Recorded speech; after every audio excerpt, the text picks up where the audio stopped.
we are back on the third panel. So we talked about opportunities in the ESG sector, what's going on there for the next decade, and we talked about the opportunities in Asia, how the sector is ripe with investors and talent and startups right now. So this panel here is going to be more practical, because these three gentlemen that I'm sitting here represent different aspects of the innovation value chain. We've got a we've got a startup owner, we've got an investor interested in ESG, and we've got another member of Atlas Society who's part of the platform to facilitate investors and startups here. So welcome, gentlemen. So we've got Go Su Sing here, who's the CEO of TJSA, right?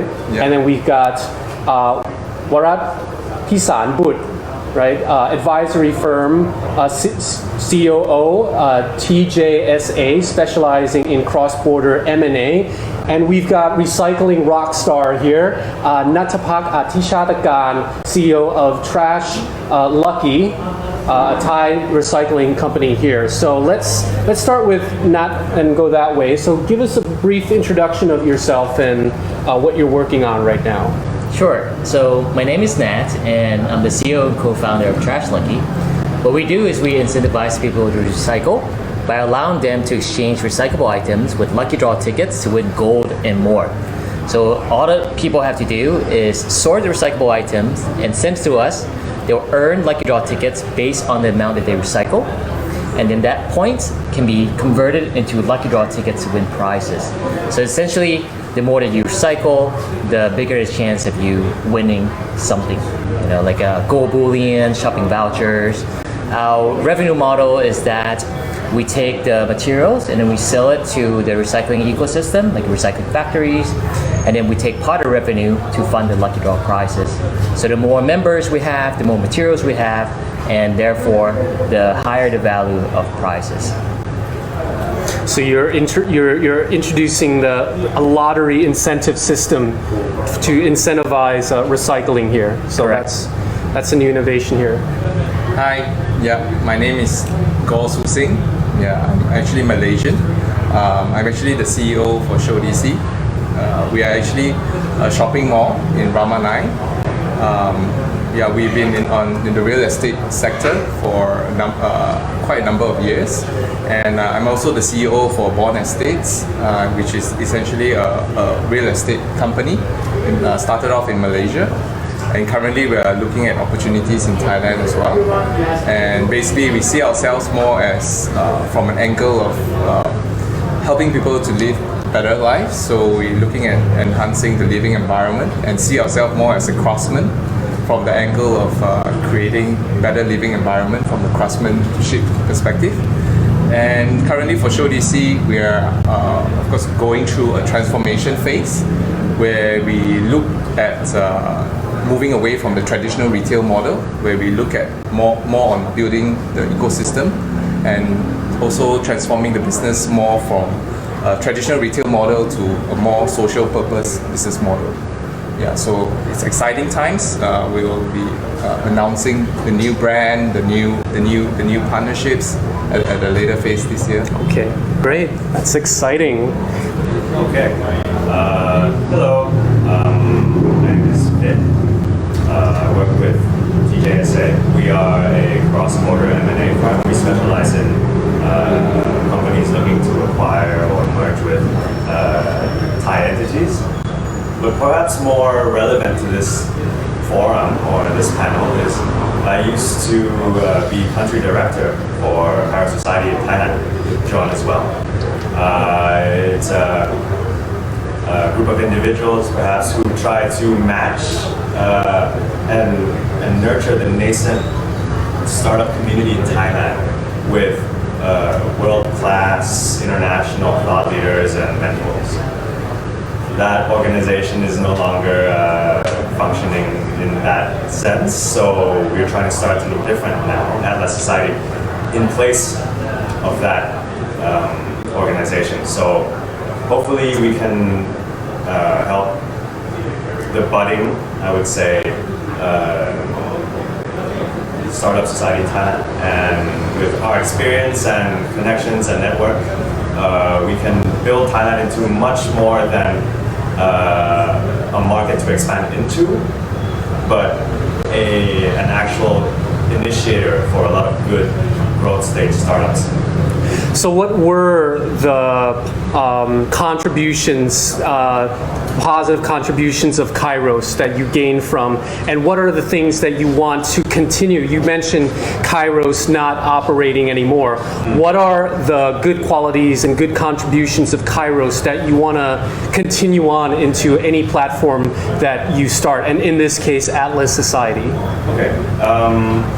Kairos was founded on the principle or the idea that capital should be focused on pressing and global matters, not even global perhaps, pressing and more important matters than a dog walking startup, something that would really solve the problems. And at the same time, these problems represent some of the biggest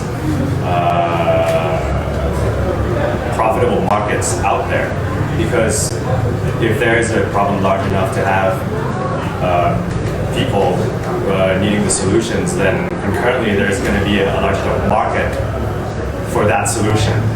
Therefore, it's a win-win, because Kairos is founded on the idea that not only should we solve our own big pressing problems like poverty, environmental issues, and all these things, but actually it would massively reward the investors doing it. So that's what I'm trying to bring forward. Not only in the next 10 or 20 years, but as we keep going, everything that we do as humanity, as technology starts to evolve further, every movement we do has multiple ramifications down the line. And therefore, any problems that we create for ourselves is that much bigger on an exponential scale, and therefore the problems that we solve, the solutions will also be like that. Right. So, yeah. Right. So Nat, you're actually attempting to solve a huge problem here that is potentially a huge market to get into, right? Could you talk about your firsthand experience with the problem and the ramifications, particularly your Bali experience, right? And how that motivated you to get into impact tech in Trash Lucky right now? Sure. I mean, so prior to Trash Lucky, I was hired by a bunch of VCs to run and grow their startups. The first one was Easy Taxi under Rocket Internet. So basically, we used to compete against Grab and Uber. That company basically exited Southeast Asia because like a lot of investment needed. So they went back to South America, Latin America more so. And then I also went to like another logistics startup. Anyway, for me, right, like I was a surfer, a long-time surfer and scuba diver. So when I joined the last startup, I've always thought that it was going to be the last startup that I work for anyone as like an employee, and I was going to take it from 0 to Series A, and then go on and do my own thing. All the while, I think like spending a lot of time in the ocean, you see that problem firsthand of plastic waste in there, and every time I went inside the ocean to surf, I always have to take a piece of plastic, put it in my pocket, and then swim out to like throw it away. So I figure, well, if I was gonna build a startup, why don't I build a startup that solve a problem that is close to my heart, right? Like something that would keep me going. I think Elon Musk say, right, like like if something that's important enough, right, to you, and you have like a very high probability of failing, you would still do it because you care that much. And this ocean plastic pollution problem is definitely one of those problems for me, at least. Okay, so it's something that's kept you going with Trash Lucky right now. And how do you feel now with Trash Lucky? Have you come a long way where you feel like you've passed that point where this is a concrete business that we're not really going to fail, that we're actually making a concrete impact here? Well, I think as a startup founder, the first like 2-3 years, you always think if you're gonna make it or not. Yeah. And of course, like, right, we're still like a pre-seed stage. We're still bootstrapping. I use my own funding from selling my shares of previous startup to fund this company.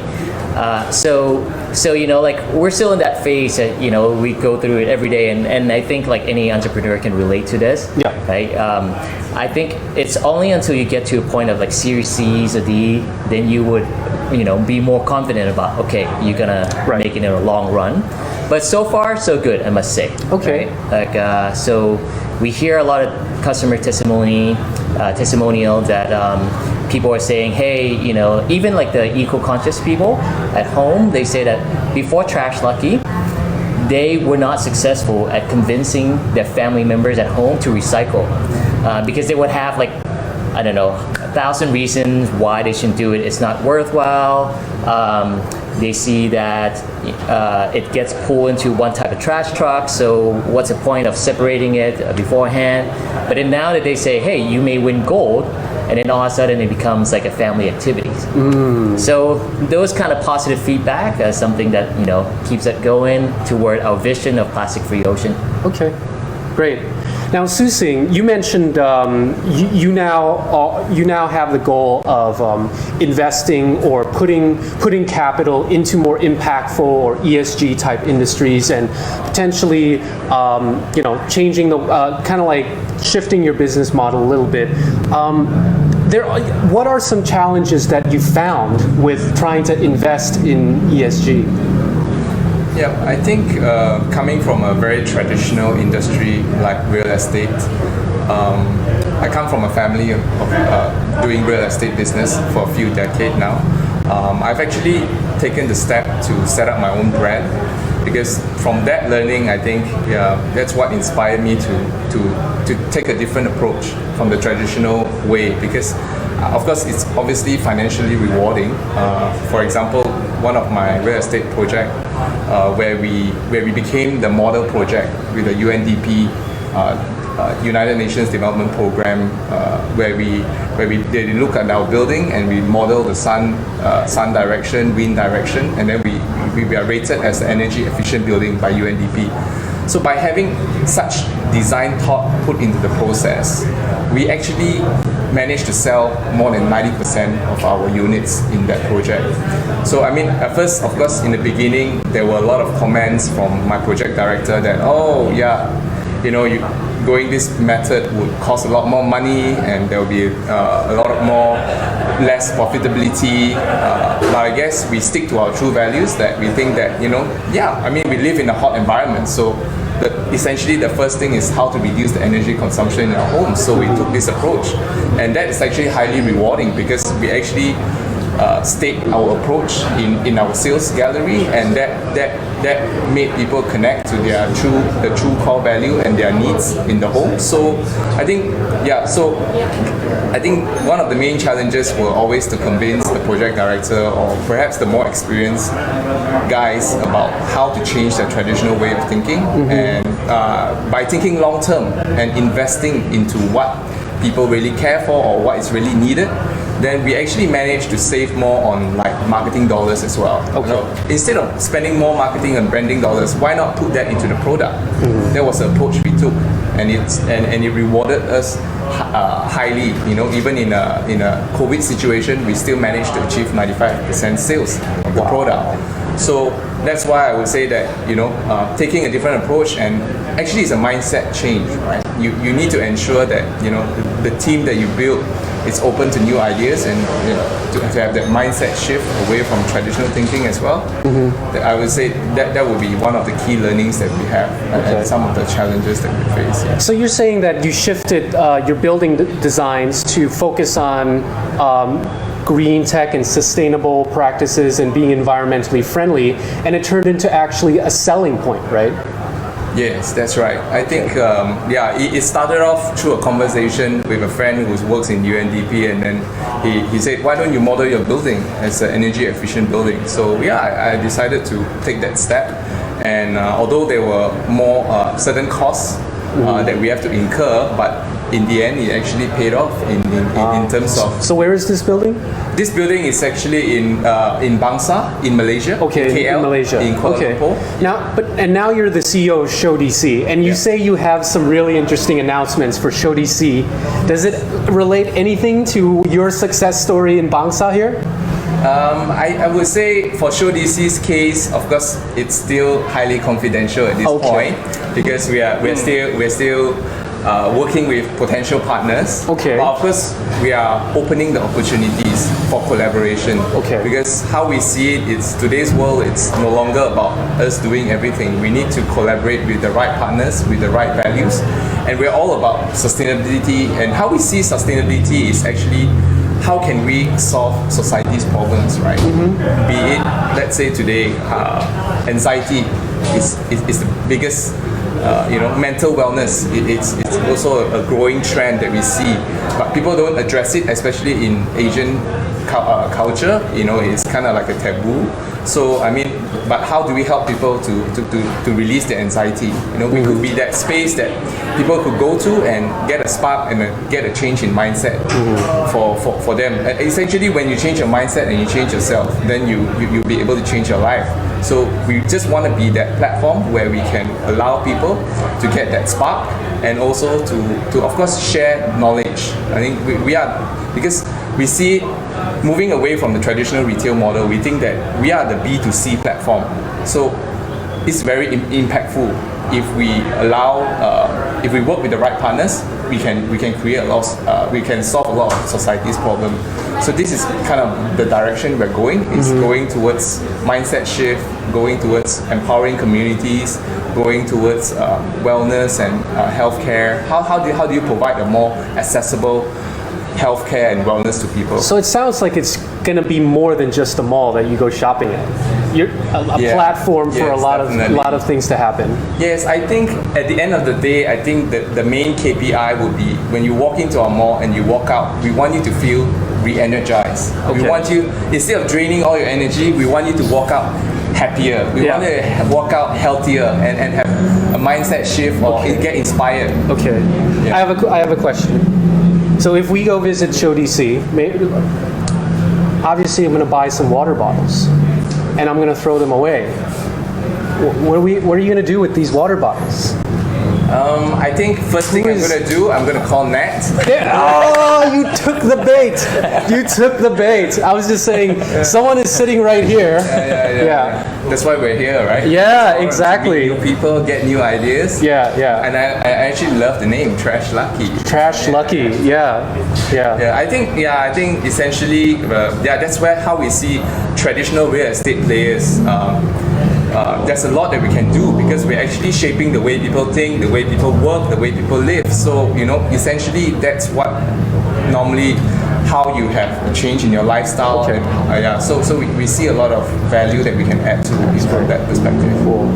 Fit, so being part of Kairos, you've it's basically a society coming together with a lot of stakeholders like that. So I assume that you still keep in contact with the business communities and all like that. So could you give us a little glimpse on the conversations being had right now? What are the goals that are being in place right now with the current sentiment on ESG, or where people want to put their money towards, or what is the demand here? Business communities. Yeah. I don't know if I can speak wholly for the business community or even retail investors. But I can say, well, that's not my area of expertise, but I can say that there are a lot of institutional investors and corporate players that are more turning towards and would like, viewing favorably a module of ESG or sustainability or anything that is within this type of theme. and they're looking towards this as a component of their expansion strategies, of their acquisition strategies, as in a positive note. Okay. You know, and it's hopeful. It's good because they're starting to realize, you know, it's very market driven, it's very capital driven, it's very demand driven. So they're starting to realize that, you know, this thing's not only for CSR, it's profitable because, you know, like I mentioned earlier, if it's a big enough problem for everybody, and if you can make them notice that it's a problem, sometimes people don't notice, but like once they notice, and it becomes a pain point. Now, of course, this is consumer, but also like B2B. Once they notice it becomes a pain point, it's staggered. So once they notice that, you know, maybe our customers would like this component, an ESG component, a sustainability component, a mental health component to our solutions, then it becomes a business solution. It becomes a very, very favorable, sought after component of acquisition, of investment. So yes, I can't say for like as a business community as a whole, and I don't know enough about retail investors, but I can say that a lot of corporations, a lot of the ones that are looking to expand, would like this capability. Would Okay. like this All right. Cool. Maybe my question was a little bit broad. I was referring to like the business community in Thailand, but that's okay. But the other question is also, what do you think is the role of facilitators like Kairos and Atlas Society in fostering more awareness in these and putting investors meeting with startups? What are things that need to be done? Yeah, got it. Man, that's a broad question. This is fine. I keep asking you broad questions, sorry. High level stuff. No, but it's not an easy question to answer because Right. you know what sets us apart as a society, I mean it says society right here, right? But as a group of people is the fact that we want to have a very specific theme. When you go to a networking event, you know, you come back with 20 business cards, 50, 100, and you throw them in your closet and you forget about it. That's because it was too broad. There are too many people in it. And the selectivity goes both ways. You know, when we're looking for somebody who wants to mentor, who wants to invest in all these things, they also want to be able to find the right thematic startups right away. And I know this is something that anybody can do. Like, oh yeah, we're very selective in our society, blah blah blah. It's also about execution. There's not too many of these around, you know. And you have this question of, is the startup community in Thailand, is it like a spiral, this problem that keeps going around where, oh, we don't have enough investors and people are investing in it, so that means that, you know, the best and brightest don't end up in the startup community because they go into consulting all the time, something like that. And then because they don't do this, then there are not enough investors. It's a spiral. It's got to start somewhere, right? And Nat, do you find this problem too as a startup founder, that it's difficult to connect with investors or find the right communities to network with? Has this been a problem for you that Fit has described here? I think is more painful for impact entrepreneurs to raise fund than, you know, the traditional kind of like ed tech, health tech, fintech, e-commerce, mobile commerce, right? Because like a lot of VC are still used to that, right? And you know, like of course, you know, they say that like, well, VCs are actually not that great at seeing the future. Entrepreneurs are, right? So it's our job, you know, like how to convince VC that, hey, circular economy is the next thing to invest in. Okay. Right? If you look at the existing funds around Southeast Asia, you'll see that like there's probably only a handful of impact funds. Most like invest in, you know, traditional startups that I named. Globally, there's more, but you know, like again, if we look specifically, maybe even just Thailand. It's probably like very, very little. Very little. Yeah. But Su-Sing, you get it, right? You get that you want you. It's proven in your that it's profitable. Do you find challenges in finding startups or to invest in and places to deploy capital in the ESG space? Yeah, I would say that I think there definitely needs to be more forum and more, I would say, events or I would say seminars or conferences out there, so that I think this is an area that we can assist as well. I mean, from Show DC standpoint, we have of course a lot of event spaces. So of course, at one point we were doing a lot of entertainment events. I think we definitely hope to be able to be that platform where we can help to promote more of this impact investment and impact tech in that manner. Personally, I'm passionate about helping entrepreneurs and also looking into how to solve society's problem.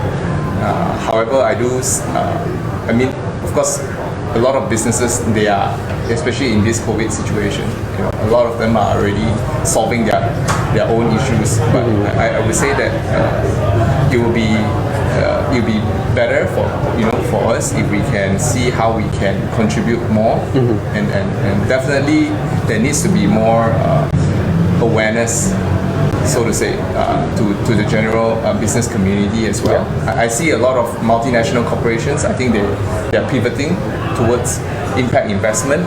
We see that trend.